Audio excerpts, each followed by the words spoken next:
성경 말씀 같이 봉독합니다. 룻기서 3장 14절부터 18절 말씀입니다. 구약 성경 406면입니다.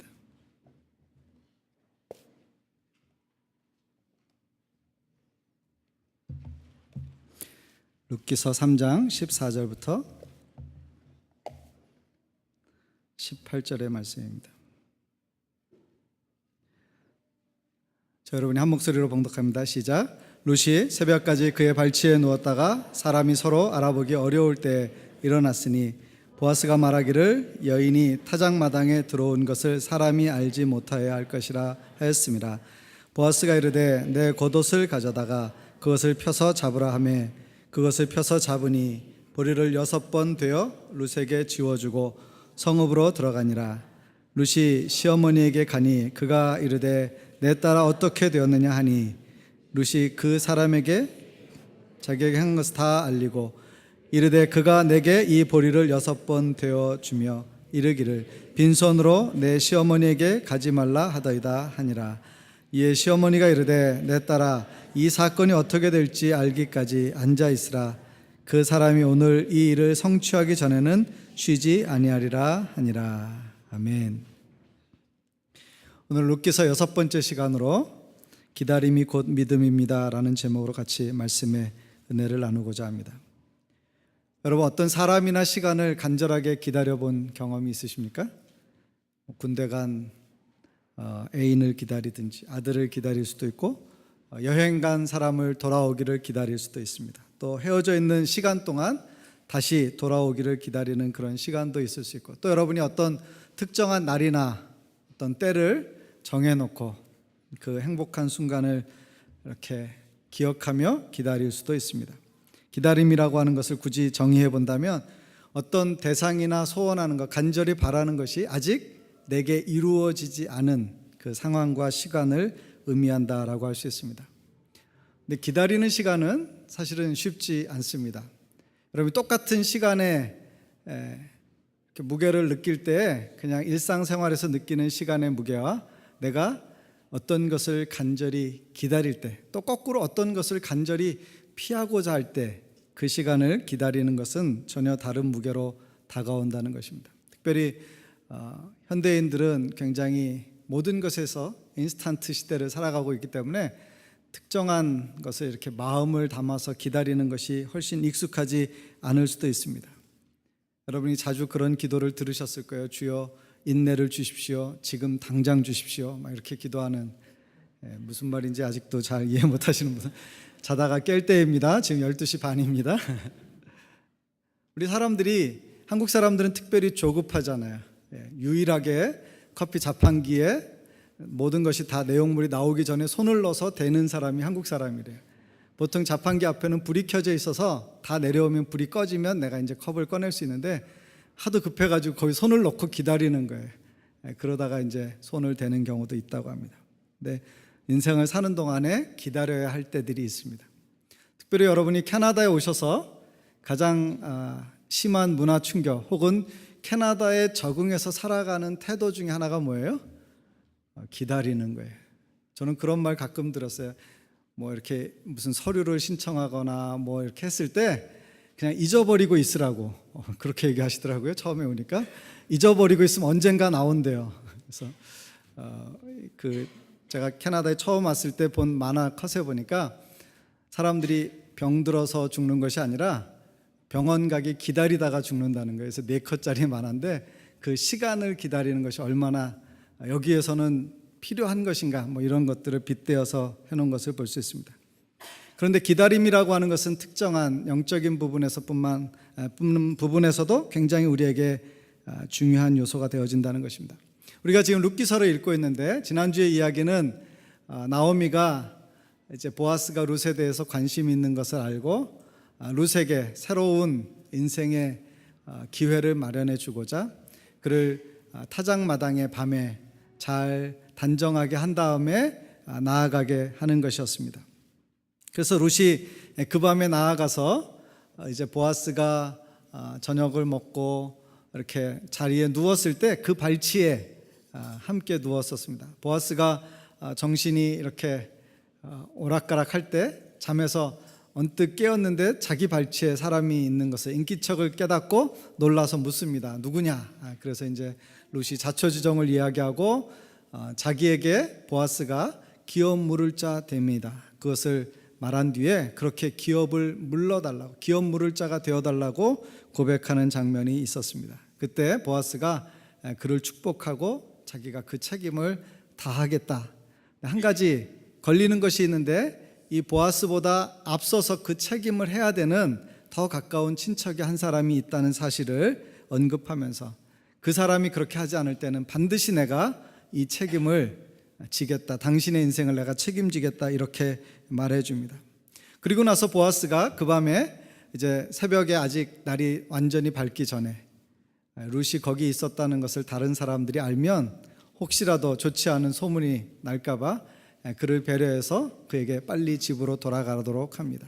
그리고 그에게 빈손으로 가지 않게 하고 그의 겉옷을 벗어서 이렇게 주머니처럼 만들게 하고 거기다가 보리를 6번 데워서 주어서 그 시어머니에게 가지고 가게 했던 것입니다.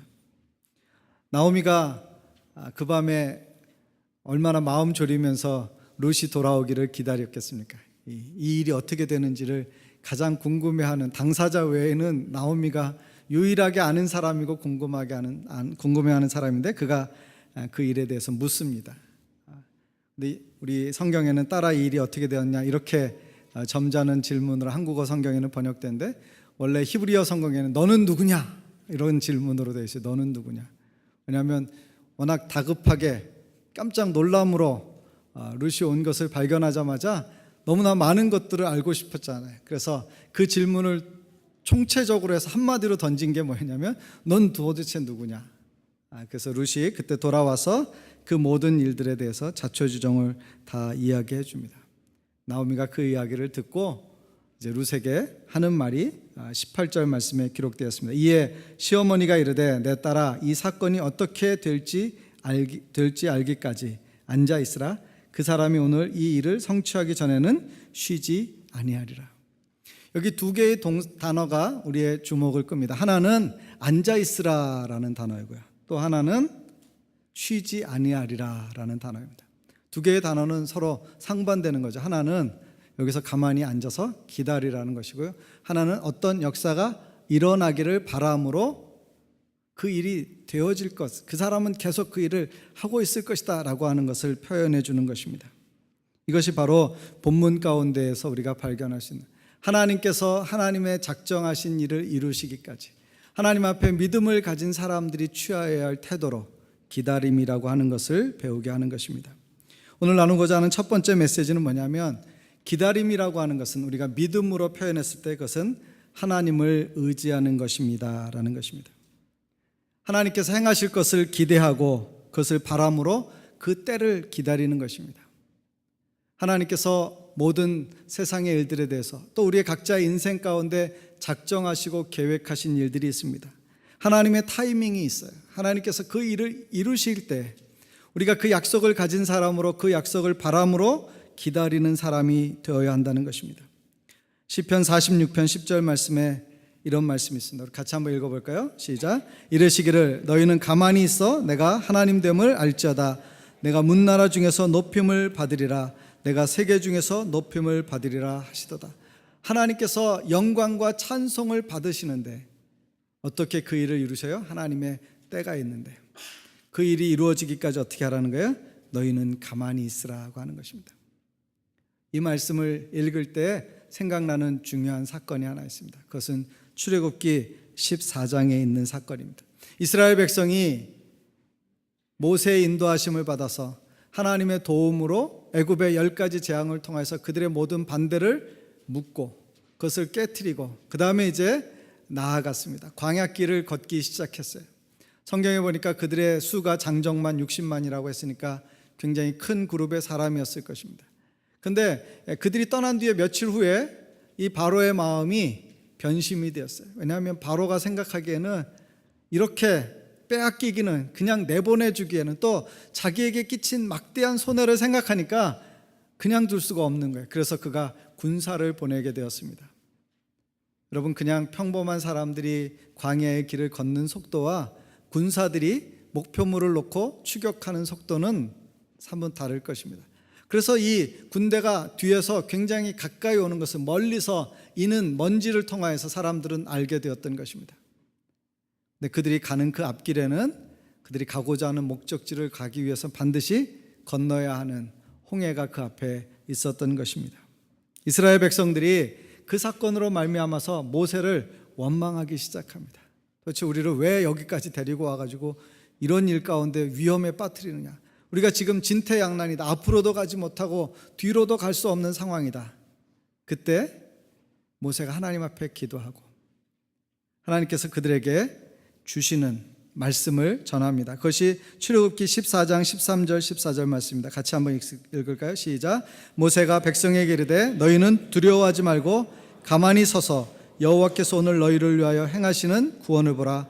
너희가 오늘 본 애굽 사람을 영원히 다시 보지 아니하리라. 여호와께서 너희를 위하여 싸우시리니 너희는 가만히 있을지니라. 여러분 13절과 14절에 두 번이나 가만히 있으라고 합니다. 가만히 있으라. 여러분 근데 생각해 보세요. 지금의 이 상황이 가만히 있을 상황입니까? 가만히 있어야 하는 상황입니까? 만일 여러분이 이 이스라엘 백성 중에 한 무리로 그 가운데 서 있었다면 여러분은 가만히 있을 수 있겠습니까? 그것은 굉장히 어려운 도전이에요. 그런데 그것은 하나님을 믿는 믿음의 선택일 때 가능한 일이었던 것입니다. 모세는 이렇게 말하는 거예요. 우리의 힘으로 우리가 싸워서 이길 수 있는 것이 아니라 하나님께서 우리를 위하여 길을 예비하실 것이다. 모세가 하나님의 명령을 따라서 홍해를 가르게 되어지고 그리고 이스라엘 백성들이 그 물 가운데로 건너서 하나님께서 약속하신 땅으로 가는 걸음을 내딛게 되었던 것입니다. 여기 가만히 있으라고 하는 것은 그 자리를 지키고 꿋꿋이 서 있으라는 말이고 동시에 그것은 불평과 원망을 그치고 하나님께서 행하시는 것을 보라는 거예요. 우리가 어떤 일이 있을 때 사람들이 막 이렇게 흥분해가지고 막 이렇게 행동할 수 있잖아요. 그럴 때 우리가 어떻게 좀 가만히 좀 있어봐. 가만히 좀 잘 생각해보고 내가 이거 할 테니까. 이스라엘 백성들의 흥분된 마음, 그들의 원망과 불평을 가라앉히고 모세는 지금 하나님께서 그들 가운데 행하시는 일을 보라고 그것에 주목하도록 말씀하고 있는 것입니다. 상황과 환경은 어렵지만 하나님을 믿음으로 바라보는 자에게 주시는 축복이 있다는 것을 모세는 알고 있었어요. 모세가 스스로에게 어떤 대비책이 있어서 그렇게 말하는 것이 아닙니다. 모세가 이미 무슨 그런 초능력을 가지고 있어서 이스라엘 백성을 다 이끌 만한 어떤 것이 있어서 그렇게 말한 것이 아닙니다. 그에게 있어서는 자기를 부르시고 지금까지 애굽에서 있었던 모든 일 가운데 또 지금 이 자리까지도 함께 하시는 하나님을 바라보는 하나님을 의지하는 믿음이 있었기 때문에 하나님께서 말씀하시는 그것으로 그 백성들의 마음 가운데 말할 수 있었던 것입니다. 우리의 이성은 어떤 상황과 환경이 생기면 굉장히 빠르게 작동합니다. 그래서 우리가 어떻게 해요? 이것을 할 수 있을까 없을까를 계산하고 그것에 대해서 우리가 어떤 일이 필요한가 우리가 희망을 갖기도 하지만 어떤 때는 미리 포기합니다. 어떤 어려운 일과 안 될 것 같은 일에 대해서 우리가 그것이 될 것이다 라고 하는 믿음도 참 갖기 어렵지만 더 놀라운 사실은 모든 일에 대해서 우리가 부정적으로 생각할 때에는 안 될 것이라고 하는 확신도 굉장히 분명하게 갖는 것을 봅니다.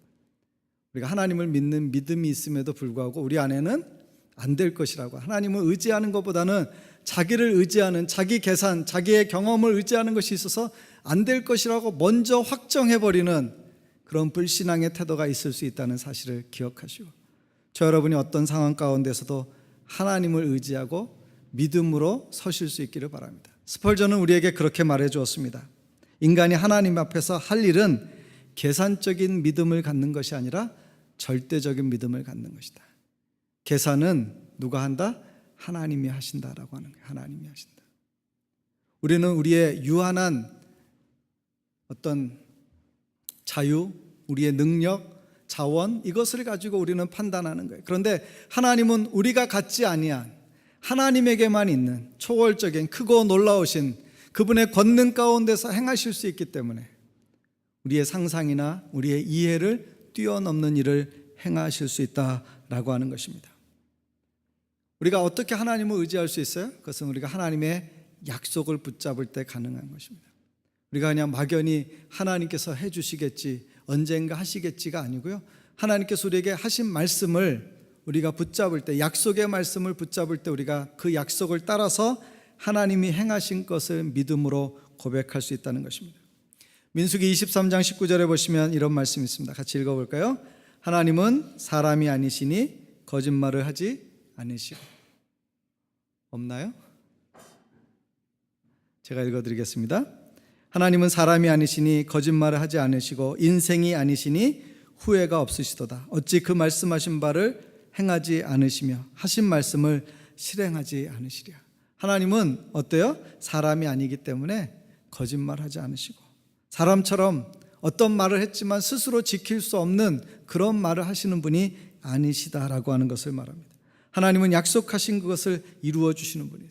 또 신명기 7장 9절 말씀에 보면 그렇게 기록되어 있습니다. 같이 한번 읽어볼까요? 그런즉 너는 알라 오직 내 하나님 여호와는 하나님이시요 신실하신 하나님이시라. 그를 사랑하고 그의 계명을 지키는 자에게는 천대까지 그의 언약을 이행하시며 인애를 베푸시되. 하나님은 어떤 분이세요? 여호와 하나님이시고요, 그 하나님은 신실하신 하나님이세요. 여러분, 신실하다라고 하는 것은 무슨 뜻이냐면 믿을만하다라고 하는 것입니다. 사람과 사람이 약속할 때도 어떻게 해요? 상대방이 믿을만할 때 내가 그 약속에 대해서 무게를 둡니다. 그래서 모르는 사람끼리 어떤 일을 도모할 때는 반드시 어떻게 그냥 말로 하지 않죠. 반드시 법적인 구속력을 갖는 무슨 서류를 갖추어서 그것을 가지고 말하게 합니다. 왜냐하면 이 두 사람이 상호 간에 그런 신뢰가 아직 없기 때문에 그래요. 근데 우리가 그렇지 않고 그냥 말로도 할 수 있는 것은 어떤 때예요? 우리가 상대방을 신뢰할 수 있을 때입니다. 사람은 원하지 않아서도 때로 다른 사람에게 그 약속을 지키지 못할 수 있어요. 그러나 하나님은 성경 가운데서 그 모든 행하신 일들을 통해서 하나님의 신실하심을 나타내 주신 분이십니다. 그러므로 우리는 신실하신 하나님께서 말씀하여 주시는 것, 성령을 통해서 우리 안에 확신하게 하는 그 약속을 의지할 수 있어야 할 것입니다. 시편 37편에 보시면 행악자들로 말미암아서, 이 땅에 악한 일들로 말미암아서, 또 구부러진 일들로 말미암아서 마음에 불평하고 그 마음에 원망하며 아파하는 사람들을 향해서 시편 기자가 말씀한 것이 있습니다. 우리 37편 7절부터 9절 말씀 같이 한번 읽겠습니다. 여호와 앞에 잠잠하고 참고 기다리라. 자기 길이 형통하며 악한 꾀를 이루는 자 때문에 불평하지 말지어다. 분을 그치고 노를 버리며 불평하지 말라. 오히려 악을 만들 뿐이라. 진실로 악을 행하는 자들은 끊어질 것이나 여호와를 소망하는 자들은 땅을 차지하리로다. 우리는 짧게 볼 수밖에 없기 때문에 인간이 이 땅에서 불의한 구조 가운데서 억압과 착취가 일어나고 어떤 사람들이 불편부당하게 노력한 것보다 더 많은 것을 취하는 것들에 대해서, 악한 사람은 형통하는데 하나님 앞에 의롭게 살고자 하는 자들이 고난받고 어려움을 겪는 것에 대해서 우리는 다 이해하지 못함으로 때로는 그것들에 대해서 하나님 앞에 불평할 수 있다는 거예요. 시편 기자는 우리에게 이렇게 노래하는 것입니다. 여호와 앞에 잠잠하고 참고 기다리라는 거예요. 하나님께서 그 모든 일을 통해서 하나님의 일을 보이실 때가 있다는 것입니다. 그렇기 때문에 우리가 하나님께서 하나님이 어떠하신가, 그의 약속을 성실하게 이루시는 분이시라고 하는 사실을 믿을 때 우리는 이 땅에서 일어나는 일 가운데에서도 하나님께서 궁극적으로 성취하시게 될 그분의 놀라운 계획을 성경을 통해서, 그분이 우리에게 하나님의 말씀으로 성령으로 가르쳐 주시는 그 약속을 붙잡을 수 있다는 것입니다.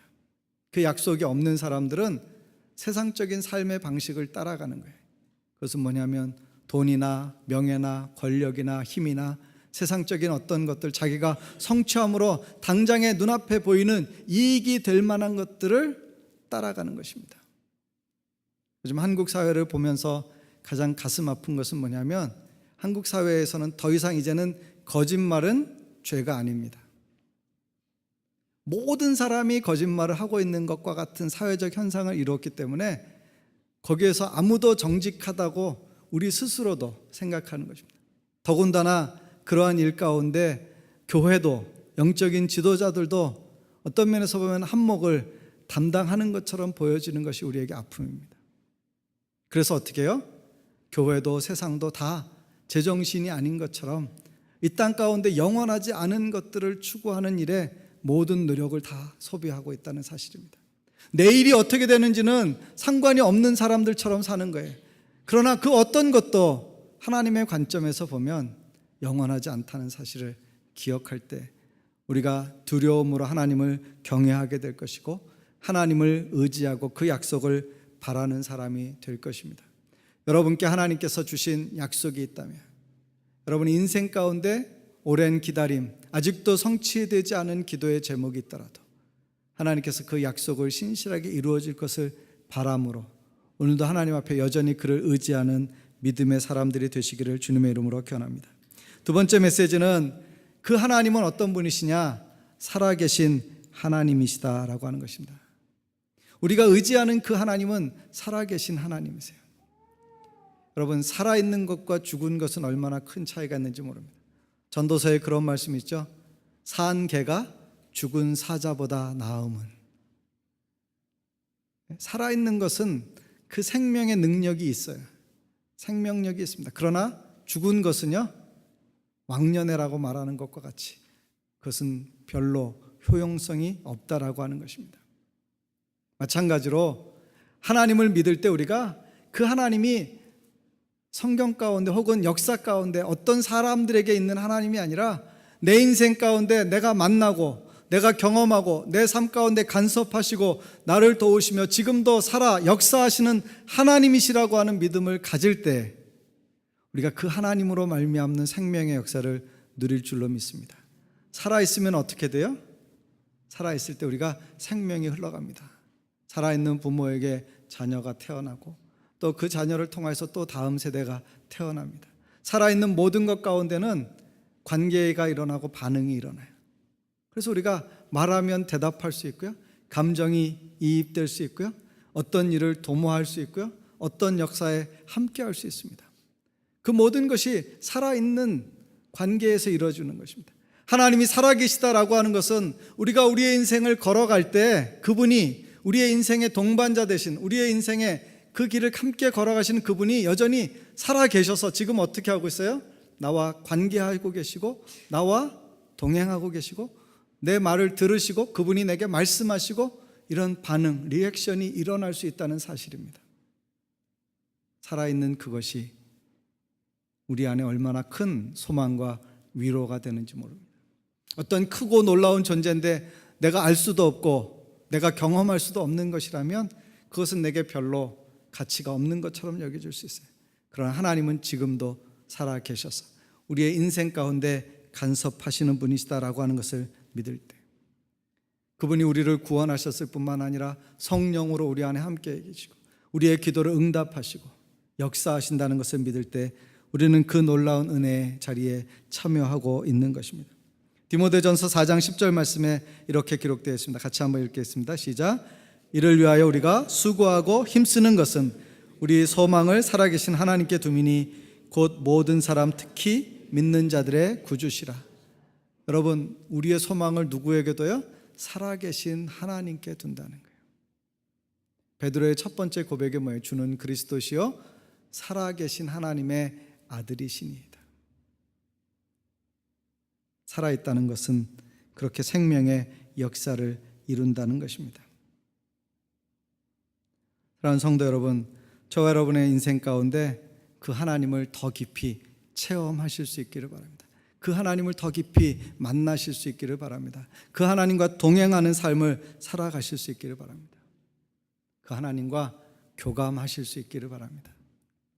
제가 어떤 짧은 비디오 클립을 하나 봤는데 어떤 사람이 6개월 만에 자기 집에 돌아왔는데 그 집에 송아지만한 개를 키우고 있었어요.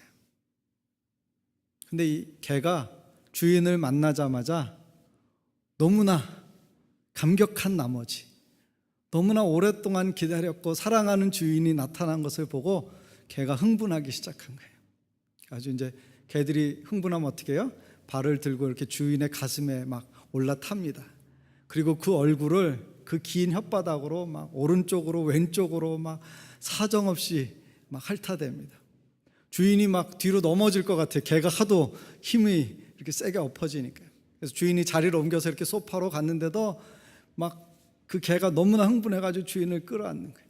그리고 주인이 왔다는 그 기쁨을 노래하는 것인지 슬픔을 울음으로 표현한 것인지 모르는데 개가 막, 제가 소리를 흉내낼 수가 없어요. 그냥 개소리이기 때문에 하마터면 흉내낼 뻔했어요. 근데 개가 막 소리를 내는 거예요. 너무나 흥분한 나머지. 그래서 제가 그걸 보다가, 야, 개는 저렇게 주인을 사랑하고 주인을 만나는 감격을 누리는구나. 그래서 참 개가 본의 아니게 우리가 개만도 못하다라는 말을 할 때 개가 얼마나 기분 나빴을까 이런 생각을 하면서, 야, 개만만이라도 했으면 좋겠다 그런 생각을 하는 거예요. 여러분, 하나님이 살아계시다라고 하는 것을 저와 여러분의 인생 가운데서 매일매일 경험하실 수 있기를 바랍니다. 그 하나님이 말씀하시는 것을 듣고요, 하나님께 말씀드릴 수 있고요, 여러분이 하나님과 동행함으로 그분 안에서 일어나는 영적인 교통, 함께 만나는, 커뮤니케이션하는, 하나님과 통하는, 소통하는 그런 은혜를 누리실 수 있기를 바랍니다. 무엇이든지 여러분이 하나님께 말씀할 때 하나님이 들으시는 것을, 또 하나님이 말씀하신 것에 대해서 여러분이 순종으로 반응하는 것을 통해서 하나님이 지금도 살아계셔서 내 인생 가운데 역사하고 계시다는 것을 고백하실 수 있기를 바랍니다. 그럴 때 우리가 어떻게 돼요? 그 하나님 안에서 참된 믿음을 표현할 수 있게 되어진다는 것입니다. 시편 42편 1절과 2절에 보시면 하나님을 찾는 그 영혼의 갈증을 이렇게 표현했습니다. 같이 한번 읽겠습니다. 시작. 하나님이여, 사슴이 시냇물을 찾기에 갈급한 같이 내 영혼이 주를 찾기에 갈급하나이다. 내 영혼이 하나님 곧 살아계신 하나님을 갈망하나니 내가 어느 때에 나아가서 하나님의 얼굴을 배울까. 여러분, 살아계신 하나님을 만나고자 하는, 그 하나님의 은혜 안에 있고자 하는, 그분과 교통하기를 원하는 그런 간절한 소원이 여러분 안에 갈망함으로, 여러분 안에 갈증으로 나타날 수 있기를 바랍니다. 그래서 그 은혜를 여러분이 누리실 수 있기를 바랍니다. 시편 84편 2절에 보시면 시편 기자가 또 이렇게 말합니다. 내 영혼이 여호와의 궁정을 사모하여 쇠약하며 내 마음과 육체가 살아계신 하나님께 부르짖나이다. 내가 세상에서 좋은 곳에서 왕궁에서 첫날 거하는 것보다 하나님의 궁정에서 문지기로 있는 것이 더 좋사오니. 이게 시편 기자의 고백이에요. 나에게 한 가지 소원이 있다. 그것은 하나님과 함께 거하는 것이다. 여러분, 하나님을 사랑하시고 하나님의 은혜 안에서 그 살아계심을 경험하는 저와 여러분의 신앙이 되시기를 주님의 이름으로 기원합니다. 그럴 때 우리가 로마서 8장 28절의 고백이 우리의 신앙 고백이 될 줄로 믿습니다. 로마서 8장 28절 우리가 다 좋아하는 말씀이에요. 우리가 그런 역사를 바랍니다. 그것은 그러나 살아계신 하나님이 우리 인생의 구주이시며 우리의 구원자이시고 우리의 주인 되심을 고백할 때 일어나는 일입니다. 같이 한번 읽겠습니다. 시작. 우리가 알거니와 하나님을 사랑하는 자 곧 그의 뜻대로 부르심을 입은 자들에게는 모든 것이 합력하여 선을 이루느니라. 모든 것이 합력하여 선을 이루느니라. 저 여러분의 인생 가운데 어려움도 있고 근심도 있고 고난의 시간도 있지만 그때 우리가 일어설 수 있는 은혜는 어디에서 오는가? 하나님은 우리의 인생 가운데 놀라운 선을 계획하시고 인도하신다는 것을 확인하는 것입니다. 살아계신 하나님과 더불어 걸어가시는 여러분의 신앙 여정이 되시기를 주님의 이름으로 기원합니다. 세 번째 마지막 메시지는 그 살아계신 하나님 앞에 취할 태도가 있습니다. 그것은 뭐냐면 하나님 앞에 엎드리십시오라고 하는 것입니다. 하나님 앞에 엎드리십시오. 여러분, 기다린다고 하는 것은 그냥 시간이 흘러가기를 바라는 것은 아닙니다. 기다림이라고 하는 것은 그것에 초점을 맞추어 살고 그것을 간절히 바람으로 시선을 고정하고 그러한 일 가운데 마음과 삶을 드리는 헌신이 일어나는 것을 의미하는 것입니다. 여러분이 만약에 밴쿠버 공항에서 누군가를 기다린다고 할 때 여러분 어떤 태도로 기다리시겠습니까? 그냥 가만히 있으면 누군가가 와서 왔네? 이렇게 맞아주기를 바라네? 공항에 있는 모든 사람들의 시선은 어디에 있어요? 그 문을 나오는 사람이 누구인가에 초점을 맞추고 있는 거예요. 조금이라도 더 빨리 알기를 원하는 자들은 그 안에 설치된 카메라로 스크린에 이렇게 사람들이 나오는 장면이 있습니다. 한 100여 미터 정도 거리가 될 것 같은데요, 누군가 이렇게 문을 밀고 나오면 그 다음에 조금 한 1, 2분 있으면 이제 진짜 내 눈앞에 나타나는 거예요. 근데 그 문을 보기 전에 어딜 보고 있어요? 그 모니터를 보고 있어요. 왜요? 내가 기다리는 그 사람이 거기에 나타나면 그거를 간절히 바람으로 기다리고 그 다음에 어떻게 해요? 나왔네. 그리고 이제 진짜 사람들 틈에 서면 1, 2분 후에 자기가 기다렸던 그 사람을 만날 수 있는 것입니다. 여러분, 하나님을 기다리는 사람은 하나님 앞에, 살아계신 하나님 앞에 엎드려 있는 것입니다. 성경 가운데 많은 믿음의 위인들을 히브리서 11장에서 설명하는데 그들의 인생에 공통점이 있다면 기다림의 영성이 있다는 사실입니다. 아브라함에게 약속이 주어졌지만 실현되기까지 25년의 시간이 필요했습니다. 요셉이 형들에 의해서 미움을 받고 팔려가서 자기 자신이 하나님의 뜻에 따라서 그 땅에 와 있고 이제는 그 모든 형제들을 구원하신 하나님의 계획이 이루어졌다는 사실을 고백하기까지는 십수년의 세월이 흘러가야만 했던 것입니다. 다윗이 하나님 앞에 왕으로 기름 부음 받았지만 그가 이스라엘의 진정한 통치자가 되기까지는 20년의 세월이 필요했습니다. 그가 13년 동안은 사울을 피해서 비참한 세월을 많이 보냈습니다. 또 처음에 왕이 되었을 때는 7년 동안은 부분적인 왕으로 전국을 통치하는 왕이 아니었습니다. 그 뒤에서야 비로소 그가 모든 것을 통치하는 왕으로서의 쓰임을 받게 되었던 것입니다. 여러분의 인생 가운데 하나님께서 약속하신 그것이 있다면 그것이 그냥 막연히 되어지기를 바라는 삶으로 살아가는 것이 아니라 하나님께서 약속하신 그것은 반드시 이루어진다는 것을 마음으로 확증하고 소망을 가지고 기다리실 수 있기를 바랍니다. 그럴 때 우리는 어떠한 삶의 자리에서도 하나님이 우리와 함께 하시고 우리를 도우신다는 것을 경험할 수 있습니다. 다니엘서 보면 다니엘이 어려움에 빠졌습니다. 곤고한 지경에 놓이게 되었어요. 그래서 그 집권자들로부터 유혹을 받습니다. 네가 우리의 말을 따라주기만 한다면 이 나라에 왕을 섬기는 것을 신으로 섬기는 그 일에 협조해 주기만 한다면 네가 좋은 세월 살 수 있다. 네가 이런 고난 겪지 않아도 된다. 그럴 때 다니엘과 그 친구들이 어떤 고백을 해요? 그리 아니하실지라도. 다니엘서 3장에 나오는 위대한 고백입니다. 근데 그것은 그들에게 큰 믿음이 있어서 그것을 보여주는 표현이라기보다는 그 그리 아니하실지라도라는 말씀은 어떠한 상황과 환경 가운데 놓일지라도 하나님은 그것을 통하여서도 내 인생 가운데 하나님이 행하시는 일을 이루어 주셔서 마침내 하나님의 가장 영광스러운 자리로 내 삶의 자리를 인도하여 주신다라고 하는 하나님을 의지하는 간절한 마음의 고백이었던 것입니다. 그 하나님을 하나님으로 경외하는 그 마음이 그들의 삶의 자리가 어떠하든지 그것을 그리 아니하실지라도 나는 하나님을 결코 배반하거나 떠날 수 없다는 믿음의 고백으로 이어지게 했던 것입니다. 그러므로 저 여러분이 그렇게 엎드려 기도하실 수 있기를 바랍니다. 그렇게 하나님 앞에 간절함으로 나아가실 수 있기를 바랍니다. 히브리서 10장 23절 말씀 한번 읽어볼까요? 히브리서 10장 23절입니다. 하나 더 지나세요. 같이 읽습니다. 시작. 또 약속하신 이는 미쁘시니 우리가 믿는 도리의 소망을 움직이지 말며 굳게 잡고. 믿는 도리의 소망을 움직이지 말고 굳게 잡으라는 것은 뭐냐면요, 하나님 앞에 그 확증한 것을, 하나님이 주신 약속을 붙잡았으면 견고하게 서서 그것을 지켜내라고 하는 것입니다.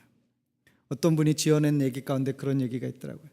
천국에 갔더니 어떤 방에 가니까 반송된 우편물이 굉장히 많더래요. 선물 박스가. 그래서 이게 뭐냐고 물어봤더니 밑에서 이 땅에서 누군가가 간절한 소원을 가지고 구했는데, 그래서 거기에 선물을 보냈는데 그 사이에 이분이 자기의 마음을 지키지 않고 어떻게 해요? 이렇게 기도해놓고 또 자기는 딴 데 가서 있고 또 딴 데 가고, 그래서 그 우편물이 수치인 불명으로 반송되었다. 그럼 그냥 재미있는 이야기이지만 그러나 의미는 있다고 생각이 되어집니다. 여러분이 하나님 앞에 어떤 뜻을 정하고 기도했으면 그것이 내게 주신 하나님의 사명을 이루는 것이든 내 인생 가운데 내가 사랑으로 감당해야 될 일이든 아니면 내가 정말로 하나님의 영광을 위하여 내 꿈을 들여서 헌신해야 될 일이든 내 마음 가운데 오랜 동안 품고 있는 간절한 소원이든 여러분이 기도하셨으면 언제까지? 하나님이 그 일 가운데 역사하실 때까지 인내하며 기도하시는 저와 여러분이 되실 수 있기를 바랍니다. 기도했다가 안 될 것 같아서 포기했다가 또 다시 기도의 자리로 돌아왔다, 그렇게 하는 것이 아니라 늘 기도하실 수 있기를 바랍니다. 그런 때 우리에게 주시는 소망의 말씀이 빌립보서 4장 6절과 7절 말씀이에요. 같이 한번 읽을까요? 시작. 아무것도 염려하지 말고 다만 모든 일에 기도와 간구로 너희 구할 것을 감사함으로 하나님께 아뢰라.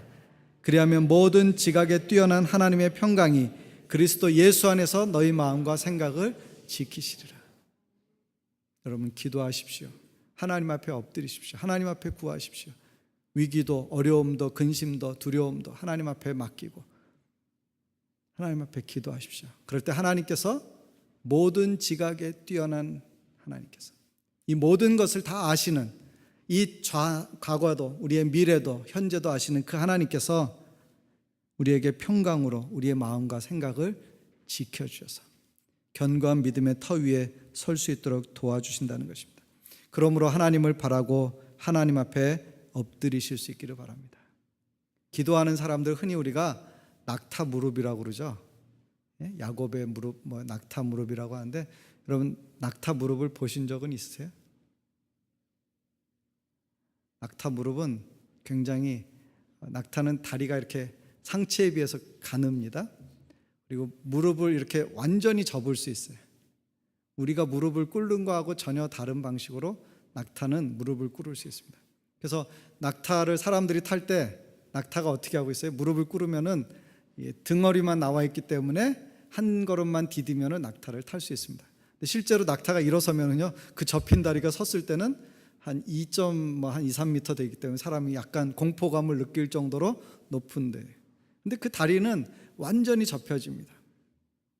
사막에서 뜨거운 모래바람이 불 때 낙타는 어떻게 하고 있는가? 서서 그 바람을 맞는 것이 아닙니다. 그 완전히 다리를 접은 상태로 웅크리듯이 그 모래밭에 붙어 있습니다. 그리고 눈을 감고 있으면 모래바람이 지나기까지 그냥 그곳에 거할 수 있는 거예요. 그리고는 다시 그 바람이 그치면 일어서서 그 길을 계속할 수 있기 때문에 낙타는 사막을 건너갈 수 있어요. 그 안에 물이 있고 그에게 그런 다리가 있고, 하나님께서 참 신묘막측하게 필요를 따라서 모든 것을 지어주셨어요. 사랑하는 성도 여러분, 여러분의 인생 가운데 어떤 일을 만나든 그것이 여러분 스스로 감당할 수 없는 큰 일일 때 우리가 낙타처럼 무릎을 꿇고 그 바람이 지나기까지 하나님 앞에 엎드려 있을 수 있기를 바랍니다. 여러분이 엎드리신 그곳에서 하나님을 바라고 기다릴 때 하나님이 들으시고 여러분에게 응답하시고 여러분을 일으켜 세워주셔서 일을 지으시고 성취하시는 여호와라 그의 이름대로 행하여 주실 줄로 믿습니다. 그렇게 기도하시면서 하나님 앞에 의지하고 믿음으로 살아가며 기다림으로 기적을 경험하시는 우리 모두가 되시기를 주님의 이름으로 기원합니다. 같이 기도하겠습니다. 시간에 함께 기도할 때 여러분 마음 가운데 어떤 무거운 짐이 있든지 근심이 있든지 혹은 간절한 소원이 있든지 주를 향한 오랜 동안의 기도 제목이 있든지 하나님 앞에 나아가 그것을 내려놓고 하나님을 의지하며 살아계신 하나님께 맡기고 그 앞에 엎드릴 수 있는, 그 앞에 기다릴 수 있는 그런 믿음의 태도를 갖기를 원합니다. 하나님께서 룻에게 새로운 기회를 주셨을 때 그 약속이 이루어지기까지 기다리는 그의 삶을 우리도 생각하게 해주시고 우리도 이 땅에서 믿음으로 하나님을 바라고 기다림으로 하나님의 역사를 경험하게 해주십시오. 하나님, 우리의 인생 가운데도 놀라운 그런 하나님의 은혜, 하나님의 응답을 허락하여 주십시오. 그렇게 합심하여 기도하겠습니다. 살아계신 아버지 감사합니다. 하나님, 오늘도 우리가 하나님의 말씀을 통해서 아버지 하나님 우리의 마음 가운데 말씀하시고 역사하시는 주님의 은혜를 경험합니다.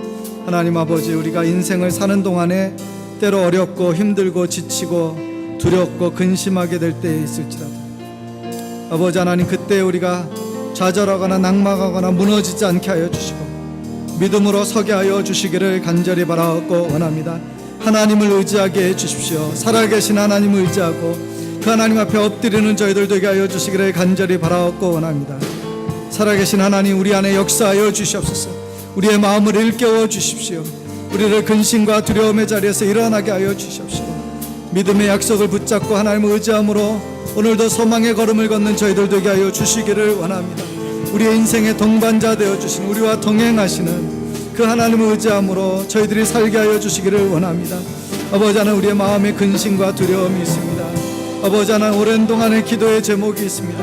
삶 가운데 긴박한 필요와 아버지 하나님 주를 바라는 간절한 마음이 있습니다. 주여, 우리를 도와주시옵시고 우리 안에 역사하여 주시옵시고 우리를 일깨워 주시기를 간절히 바라옵건합니다. 하나님, 우리 모든 성도들의 삶 가운데 간섭하여 주셔서 저들에게 믿음을 더하여 주시고 하나님을 의지하게 하여 주시고 날마다 살아계신 하나님과 더 깊이 교통하고 교감하고 그 생명의 역사를 이루어갈 수 있도록 축복하여 주시고 아버지 하나님, 무엇보다도 엎드려 하나님의 은혜를 구하는 그런 삶이 되어지도록 축복하여 주시옵소서. 이기게 하여 주시옵소서. 사랑과 은혜가 많으신 아버지, 감사합니다. 하나님, 우리의 인생 가운데 때로 두려워하고 근심하고 기도하여도 응답되지 않는 것 같아 마음 가운데 낭망할 때가 있습니다. 그러나 하나님, 우리에게 믿음으로 하나님을 바라며 기도하고 기다릴 수 있게 해 주십시오. 하나님, 살아계신 하나님을 의지하게 해 주십시오. 하나님 앞에 엎드리게 해 주십시오. 하나님께서 이 모든 일을 성취하기까지 우리가 견고하게 서서 흔들리지 않고 움직이지 않고 그 소망을 붙잡는 저희들 되게 하여 주시기를 간절히 바라옵고 원합니다. 아버지 하나님, 인생의 여러 가지 고난과 아픔을 경험하고 있는 지체들도 있습니다. 주님, 저들의 마음을 위로하여 주시옵소서. 저들을 품에 안아 주십시오. 저들의 눈에 눈물을 닦아 주십시오. 저들에게 새 소망을 주십시오. 하나님의 약속을 그 마음 가운데 새기게 하여 주십시오. 하나님을 붙들게 하여 주시옵소서. 하나님 앞에 엎드리게 하여 주십시오. 그래서 이 고난과 어려움의 때를 지나서 믿음으로 승리하고 역사하신 하나님을 경험하게 하여 주시옵소서. 아멘. 하나님, 그런 삶으로 우리 모든 성도들의 삶 가운데 확증하여 주셔서 견고한 하나님의 사람들 다 되게 하여 주시옵시고 하나님의 나라의 일꾼 되고 기둥 되게 하여 주시옵소서. 예수님의 이름으로 축복하며 기도합니다. 아멘.